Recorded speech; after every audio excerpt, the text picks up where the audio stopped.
তবে কদরের সময় যুবক ভাইরা পুরা দিনাজপুর শহরে কি করে, মসজিদে মসজিদে ঘুরে ঘুরে 2 রাকাত করে পড়ে। পরে ফুলবাড়ি বাস স্ট্যান্ডে দাঁড়ায় বলে, দোস্ত কয় রাকাত? কয় মুই তো 100 রাকাত রে। কয় তুই? কয় মুই তো 120 রাকাত। তুই কত? কয় 150। এই রাকাতের কোনো মূল্য না। যদি 2 রাকাত নামাজ নবীজির তরিকায়, লম্বা রুকু লম্বা সেজদা কিয়াম অনেক সুন্দর অনেকক্ষণ কেরাত দিয়ে পড়া হয়, ওই 2 রাকাতের মূল্য আল্লাহর কাছে অনেক বেশি। কথা ঠিক না ঠিক? আমি যে হাদিস তেলাওয়াত করছি ওই হাদিসের তর্জমা করে শেষ করছি।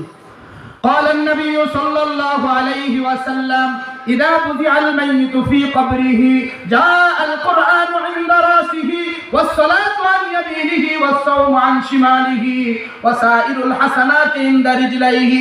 আমার নবীজি ডাক দিয়ে বলেন, পৃথিবীর একটা লোক যখন ইন্তেকাল করে, ওই ব্যক্তিকে যখন কবরস্থ করা হয়, এই ব্যক্তি যদি মুসলমান হয় কবরে যায়, এই ব্যক্তির হেফাজতের জন্য আমার মাওলা তার ডান পাশে কোরআনে কারীমকে অপূর্ব সুন্দর যুবকের আকৃতি নিয়ে দাঁড় করায় দেয়। কবরে যখন আযাব ঢোকার চিন্তা ভাবনা করে, ও দাঁড়ায় যায় আর সামনে আর বলে এই দিক দিয়ে ঢোকা যাবে না।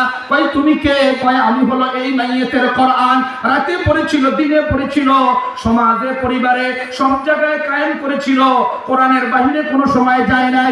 আযাব যখন নিরুপায় হইয়া ডান দিক দিয়ে ঢোকার যখন চেষ্টা করে, ওই দিকে দেখে তার মকবুল নামাজ দাঁড়িয়ে গেছে। কয় এই দিক দিয়ে ঢোকা যাবে না। ঝড় বৃষ্টি তুফান বালা মুসিবত অসুস্থতা কত কিছু হয়েছে, কিন্তু 5 ওয়াক্ত নামাজ কখনো ছাড়ে নাই। আমি মকবুল নামাজ যতক্ষণ পর্যন্ত এখানে থাকবো আযাব ঢুকতে দিব না। আবার নিরুপায় হইয়া বাম দিক দিয়ে ঢোকার চেষ্টা করে, ওই দিক দাঁড়ায় যায় রোজা। রোজা মানে চৈত মাসের 18 ঘন্টার মধ্যে আমাকে ছাড়ে নাই, মানুষের গীবত শিকায়েত করে নাই, গুনার মধ্যে যায় নাই। এই সিয়াম সাধনা এমন করে করেছে, এই ব্যক্তির জন্য আমি রোজা যতক্ষণ পর্যন্ত জান্নাতে না পৌঁছাবো আমি পাহারাদার। আযাব নিরুপায় হইয়া বাম দিক দিয়ে ঢোকার জন্য চেষ্টা করলো, পারলো না। ডান দিক দিয়ে পারলো না, মাথার সাইড দিয়ে পারলো না, পায়ের সাইড দিয়ে চেষ্টা করে। এই ব্যক্তি যাকাত আদায় করেছে, এতিমকে খাওয়াইছে, মাদ্রাসা প্রতিষ্ঠা করছে, ঈদগাহ প্রতিষ্ঠা করছে, মসজিদ নির্মাণ করেছে, একটার পর একটা সমস্ত আমলগুলো দাঁড়ায় বলে এই বান্দা হলো মুসলমান হয়ে কবরে আসছে। যতক্ষণ পর্যন্ত এই কবর জান্নাত না হবে আমরা পাহারাদার কোন সময় আযাব ঢুকতে দেব না।